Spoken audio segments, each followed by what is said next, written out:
Hello everyone and welcome back to AngularJS Codecademy. So in the last video we talked about directives and today we're going to be talking about install app, and there are going to be 4 parts to this video. The first 3 are going to be about install app, and then the 4th one is probably going to be again about install app but in a different way. So let's get started then. So directives, what we covered in the last video, are a core feature of AngularJS. So far we've used custom directives to simply display static content, but they can do more than this.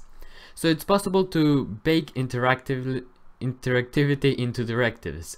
So let's start creating another directive that reacts to a user's click. So we have this web page, and now we actually wanted to interact with, well, we want to make it interactive so that when we click on something, something happens, and we don't just want it to be a good looking page. So in the new file JS directives install app.js, so where we are right now, create a new directive named install app. Refer to the app info directive for an example. So use app directive to create a new directive named install app. Use the restrict option to create a new element. Set the scope option to an empty object with curly braces or brackets, whatever you want to call them. And use the template URL option to tell this directive to use the JS directives install app HTML file.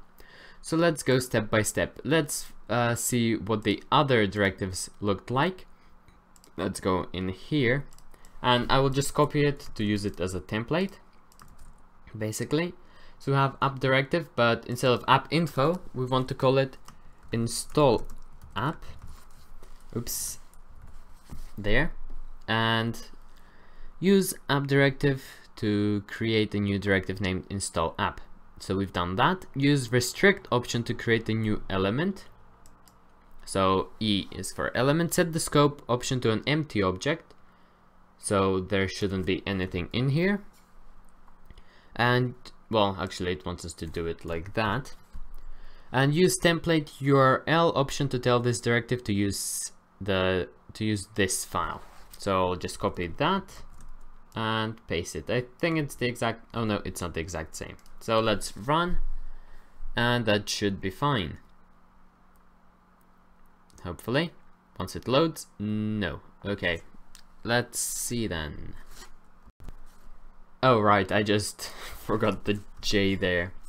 Instead of JS, I just put S. So don't forget the J. Moving on. Include this new JavaScript file in index.html as a script element. So that's easy. We have done that many times before. Well, not many times, once, but it's quite easy. We can just copy this, but instead of that path, we will give it a different path. And I again didn't copy the first character. There we go. And what is the directive of that? It is in the same place, but it's called app install. No, install app. So install app. There we go. Let's run so that we can move on to the next instruction. Good. And then in the install app directive, add a 4th option named link. So I'm guessing it wants us to do it after this option. So after this option, don't forget to put a comma in there, otherwise it's not going to work. And we want to give it another one, so link.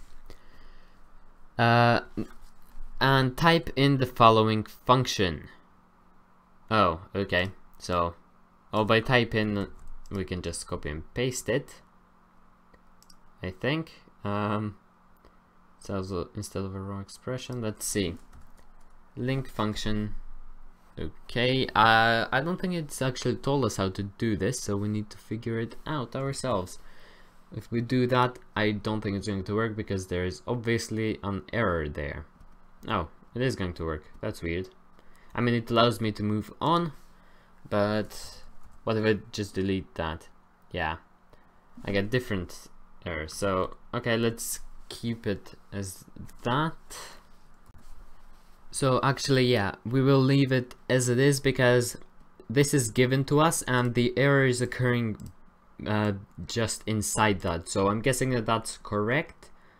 and move on and see what happens from there. So we used App Directive to create a new directive named install app. The directive contains the three options restrict, scope, and template URL that we saw before in the app info directive.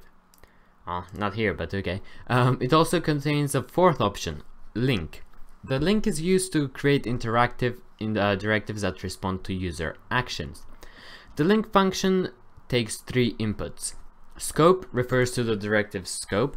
Any new properties attached to scope will become available to use in the directive's template. Element refers to the directive's HTML element.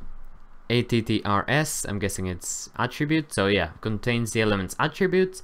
And inside the link function, the newest one that we created, there are two properties, button text and installed, and the function download. We'll use these in the directives template next. So before the instructions, I will copy over the directive. Okay, next write the directives template. In the new file JS directives install app.html, type in the following HTML. So in here, the one that was already open, I'll copy that and paste it in. So let's see, button class, so it's something to do with a button. Once you click it, it's going to do something downloads. I'm guessing it's going to ask about downloading things. So let's run that and move on, because I'm guessing that we're going to want to download these apps using what we're making right now. The template uses Angular's built-in ng-click directive. When the button is clicked, so the one that we created, ng-click will tell AngularJS to run the download function in the directive. The download function uses the scope.install property to check if an app is installed. When an app is installed, download does three things. Toggles the button active class, changes the button text to uninstall, because if it's already installed you will want to uninstall it, and the button class, I'm guessing it makes it like fade or something, and change the scope installed to true. So it tells it that you have actually installed it and it's not needed to be installed anymore. So finally use the new directive in the view. In index.html, where we are right now, add the new install app element inside the .card div under the app info element. So let's find the class card div, wherever that is. Here we go. Here's one. So those are the ones that we're looking at, or actually the main one is going to be the first one, because this is the one that we use to repeat things, and we can actually delete these now because we've made it so that we don't need to repeat ourselves, which is much better. There we go. I don't know why it didn't make us delete it, but let's do this. So add new install app element. So let's do that. There we go. Oh, not equals. I meant to do dash app. There we go. We've added that in the div. And view the AngularJS app in the browser by typing that, or we already have it to the side. So let's extend it, and now as you can see we have an install button at the very bottom of each app, which is good because it's what we wanted to have. So let's go next. So let's see what this is. Well done! An install button now shows up under each app. When you click the button, it changes to uninstall button. When you click it again, it changes back to install button. So let's see. So you have install. Now we have all of the apps installed, so so to speak, if you were on an actual phone and if it was actually downloading and installing things. Now once we click it again, we can uninstall it. It wouldn't be that simple on an actual phone or something, but because this is just an example, it's fine. And yeah, so what can we generalize so far? Directives are powerful ways to create self-contained interactive components. So unlike jQuery, which adds interactivity as a layer on top of HTML, AngularJS treats interactivity as a native component of HTML. So jQuery is just a different thing that you can do, it's just like another different programming language in a way. And actually, I just realized this does not have the correct code, so let's run it. Because of the equal sign, it didn't save it properly. So you can also change it on install app to be correct. But until I do that, so if you guys enjoyed this video, then please give it a thumbs up, share and subscribe. It helps me out and encourages me to make more. If you didn't enjoy it though, you know what to do. Just click the dislike button and tell me in the comments down below why you didn't enjoy it, so that I can improve for next time. But until that next time, thank you guys so much for watching and goodbye.